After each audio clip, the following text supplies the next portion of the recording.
গল্পের শুরু হয় একটি রহস্যময় জঙ্গল দিয়ে। একজন লোক প্রাণপণে দৌড়াচ্ছিল, কারণ সে যে কোনোভাবে এই জঙ্গল থেকে বের হতে চেয়েছিল। কিন্তু চারপাশে শুধু ঘন জঙ্গল, বের হওয়ার কোনো পথ ছিল না। সূর্যের অবস্থান দেখে সে সামনে এগুতে থাকে। ধীরে ধীরে সন্ধ্যা নেমে আসে। হঠাৎ সে একটি বোর্ড দেখতে পায়, যেখানে লেখা ছিল পয়েন্ট অফ নো রিটার্ন। বোর্ডের নিচে 108 নম্বরও লেখা ছিল। বোর্ডটি দেখে লোকটি আরো ভয় পেয়ে যায়। চারিদিকে অন্ধকার নেমে আসে। ঠিক তখনই জঙ্গলের সব পাখি একসঙ্গে উড়ে পালিয়ে যায়। অদ্ভুত বিষয় হলো, পুরো জঙ্গলে একটি বন্য প্রাণীও দেখা যাচ্ছিল না। মনে হচ্ছিল জঙ্গলে এমন কিছু আছে যাকে পশুরাও ভয় পায়। লোকটি আরো জোরে দৌড়াতে থাকে, কিন্তু অনেকক্ষণ পর আবারও সে একই পয়েন্ট অফ নো রিটার্ন বোর্ডের সামনে এসে দাঁড়ায়। তখন সে বুঝতে পারে এই জঙ্গল থেকে বের হওয়া অসম্ভব। তাই সে লুকানোর জন্য একটি নিরাপদ জায়গা খুঁজতে থাকে, কিন্তু সে কোথাও নিরাপদ আশ্রয় পায় না। শেষে সে একটি গাছে উঠে পড়ে। হঠাৎ গাছের ডাল ভেঙে সে নিচে পড়ে যায়। পড়ে গিয়ে সে মারাত্মক আহত হয়। ঠিক তখনই মাটি কাঁপতে শুরু করে। চারপাশে ভয়ঙ্কর গর্জনের শব্দ শোনা যায়। কিছু বুঝে ওঠার আগেই অজানা কেউ তাকে টেনে নিয়ে যায়। শুধু তার আতঙ্কে ভরা চিৎকার শোনা যায়। এর 6 দিন পর গল্প চলে আসে শহরে। সেখানে মিনা নামের এক তরুণী একটি পাখির দোকানে কাজ করত। একদিন তার বস তাকে একটি গোল্ডেন প্যারেট দূরের একটা চিড়িয়াখানায় পৌঁছে দেওয়ার দায়িত্ব দেয়। মিনা পাখিটিকে নিয়ে গাড়িতে করে রওনা হয়। পথে সে একটি বোর্ডে অনেক নিখোঁজ মানুষের ছবি দেখতে পায়, কিন্তু বিষয়টি গুরুত্ব না দিয়ে সে সামনে এগিয়ে যায়। সময় বাঁচানোর জন্য সে জঙ্গলের শর্টকাট রাস্তা বেছে নেয়। কিছুক্ষণ পর সে সেই রহস্যময় জঙ্গলের মাঝখানে পৌঁছে যায়। এটাই সেই জঙ্গল যেখানে কয়েকদিন আগে একজন মানুষ রহস্যজনকভাবে হারিয়ে গিয়েছিল। হঠাৎ তার মোবাইলের সিগন্যাল বন্ধ হয়ে যায়, এমনকি গাড়ির রেডিও কাজ করা বন্ধ করে দেয়। এর কিছুক্ষণ পর গাড়িটিও নষ্ট হয়ে যায়। গাড়ি থেকে নেমেই মিনা আবারও পয়েন্ট অফ নো রিটার্ন বোর্ডটি দেখতে পায়। সে সাহায্যের খুঁজে চারিদিকে হাঁটতে থাকে, কিন্তু আশেপাশে কাউকেই খুঁজে পায় না। পরে ফিরে এসে দেখে তার গাড়িটাই রহস্যজনকভাবে উধাও হয়ে গেছে। মিনা ভীষণ আতঙ্কিত হয়ে পড়ে। চারিদিকে সব জায়গা একই রকম হওয়ায় সে কোন পথে যাবে তা বুঝতে পারছিল না। এদিকে ধীরে ধীরে সন্ধ্যা নেমে আসে। ঠিক তখনই জঙ্গলের সব পাখিগুলা আবারও একসঙ্গে উড়ে পালিয়ে যায়, আর মাটিও প্রচন্ডভাবে কাঁপতে শুরু করে। তখনই মিনা বুঝতে পারে সে এক ভয়ঙ্কর রহস্যের ফাঁদে আটকে আছে। মিনার মনে হতে লাগলো আশেপাশে যেন কেউ আছে। হঠাৎ সে দূরে একটি মানুষের ছায়া দেখতে পায়। মিনা দৌড়ে সেখানে গেল, কিন্তু কাউকে খুঁজে পেল না। ঠিক তখনই একটি বৃদ্ধ মহিলাকে দৌড়তে দেখলো। মিনাও তার পিছু নিল এবং সাহায্য চাইতে লাগলো, কিন্তু বৃদ্ধা মহিলা একবারও থামলেন না। কিছুক্ষণ পর বৃদ্ধা মহিলাটি হঠাৎ অদৃশ্য হয়ে গেলেন। তাকে খুঁজতে খুঁজতে মিনা জঙ্গলের ভেতরে একটি বড় গড় দেখতে পায়। বৃদ্ধা দরজা খুলে বললেন, বাঁচতে চাইলে তাড়াতাড়ি ভেতরে এসো। মিনা দৌড়ে ঘরে ঢুকতেই দরজা বন্ধ করে দেওয়া হয়। ঘরের ভিতর একটি বিশাল আয়না ছিল। সেখানে বৃদ্ধা ছাড়াও কিয়ারা ও ড্যানিয়েল নামে আরো 2 জন ছিল। মিনা জিজ্ঞেস করলো, এটা কোন জায়গা? বৃদ্ধা বললেন, এটার নাম দ্য-কুফ। আমার নাম ম্যাডেলিন। এখন কথা বলার সময় নেই, তাড়াতাড়ি আয়নার সামনে এসে দাঁড়াও, কারণ কিছুক্ষণের মধ্যে কেউ আমাদের দেখতে আসবে। মিনা জানতে চাইল কে আসবে, কিন্তু ম্যাডেলিন কোনো উত্তর দিলেন না। ঠিক তখনই বাইরে থেকে অদ্ভুত শব্দ শোনা গেল। ভয়ে মিনা জিজ্ঞেস করলো, এই শব্দ কিসের? কিয়ারা বলল, ওদের আমরা ওয়ার্চার বলি। ওরা আয়নার উপাস থেকে আমাদের দেখে, কিন্তু আমরা ওদের দেখতে পাই না।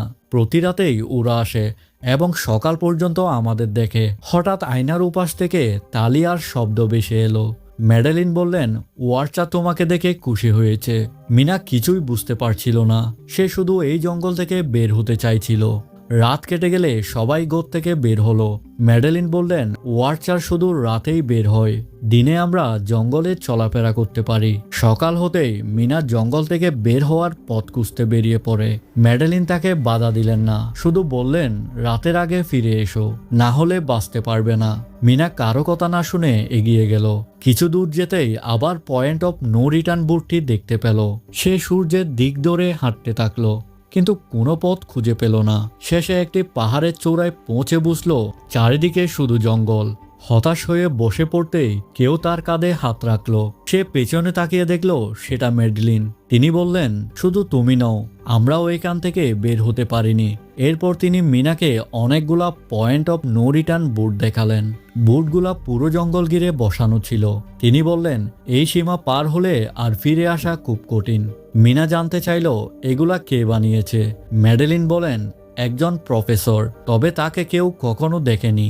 রাত হলে সবাই আবার সেই ঘরে ফিরে এলো। প্রতি রাতে ওয়ার্চার তাদের দেখতে আসতো। কিয়ারা বলল, ওরা আমাদের নাচ গান দেখতে পছন্দ করে, তবে একটি নিয়ম ছিল, কখনো ওয়ার্চারের দিকে পিঠ দেওয়া যাবে না, তাহলে তারা ভীষণ রেগে যায়। দিনের বেলায় খাবারের জন্য সবাইকে জঙ্গলে শিকার করতে হতো। পরদিন মিনা আর কিয়ারা একসঙ্গে শিকারে বের হলো। মিনা জিজ্ঞেস করলো, ওয়ার্চার আসলে কি চায়? কিয়ারা বলল, আমি শুধু জানি ওরা সব সময় আমাদের পর্যবেক্ষণ করে, আর যদি আমরা ওদের দেখে ফেলি তাহলে আমরা পাগল হয়ে যাব। এরপর সে মিনাকে কয়েকটি বড় গর্ত দেখালো। সে বলল, দিনে ওয়ার্চার এইসব গর্তেই লুকিয়ে থাকে, রাতে সেখান থেকে বেরিয়ে আসে। সূর্যের আলো তাদের সহ্য হয় না।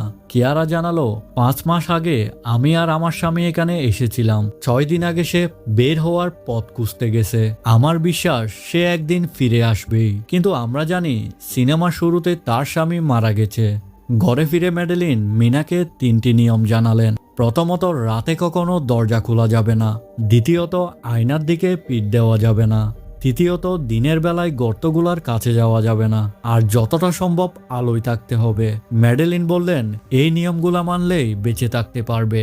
কিন্তু মিনা তখনও তার কথাই বিশ্বাস করল না।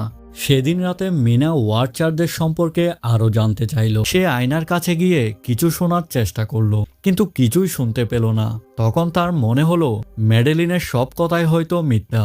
তাই সে ইচ্ছে করে আয়নার দিকে পিঠ ফিরিয়ে শুয়ে পড়ল। সঙ্গে সঙ্গে ওয়ার্চার প্রচণ্ড রেগে গিয়ে আয়নায় আঘাত করতে শুরু করলো। শব্দে ম্যাডেলিন জেগে উঠে মিনাকে আয়নার দিকে মুখ করে দাঁড়াতে বলে। মিনা তাই করতেই ওয়ার্চার শান্ত হয়ে যায়, অর্থাৎ তাদের দিকে পিঠ ফিরিয়ে দেওয়াকে তারা অপমান মনে করে। পরদিন মিনা ও ড্যানিয়েল শিকারে বের হয়। মিনা জিজ্ঞেস করে, তুমি কি কখনো কোনো ওয়ার্চারকে দেখেছ? ড্যানিয়েল বলে, আমি দেখিনি, আর যে দেখেছে সে আর বেঁচে ফিরতে পারেনি। মিনা বলে, আমার মনে হয় ম্যাডেলিন আমাদের ভয় দেখাচ্ছে। চলো গর্তগুলা দেখে আসি, হয়তো বের হওয়ার পথ পাওয়া যাবে। ড্যানিয়েলও রাজি হয়ে যায়। তারা একটি গর্তের কাছে পৌঁছে যায়। মিনা কোমরে দড়ি বেঁধে গর্তের নিচে নামে। নিচে গিয়ে সে অনেক মানুষের ফেলে যাওয়া জিনিস দেখতে পায়। ড্যানিয়েল দড়ির সাহায্যে সব জিনিস উপরে তুলে নেয়। ঠিক তখন ওই গর্তের ভিতর থেকে অদ্ভুত শব্দ শোনা যায়। একটি ওয়ার্চার মিনাকে ধরতে হাত বাড়ায়, কিন্তু সূর্যের আলো পড়তেই তার হাত পুড়ে যায়। এদিকে ড্যানিয়েল দ্রুত দড়ি ফেলে মিনাকে উপরে তুলে আনে। ভয়ে তারা দ্রুত সেফ হাউসে ফিরে আসে। ম্যাডেলিন জিজ্ঞেস করেন, এসব জিনিস কোথায় পেলে? তারা তাকে মিথ্যা বলে।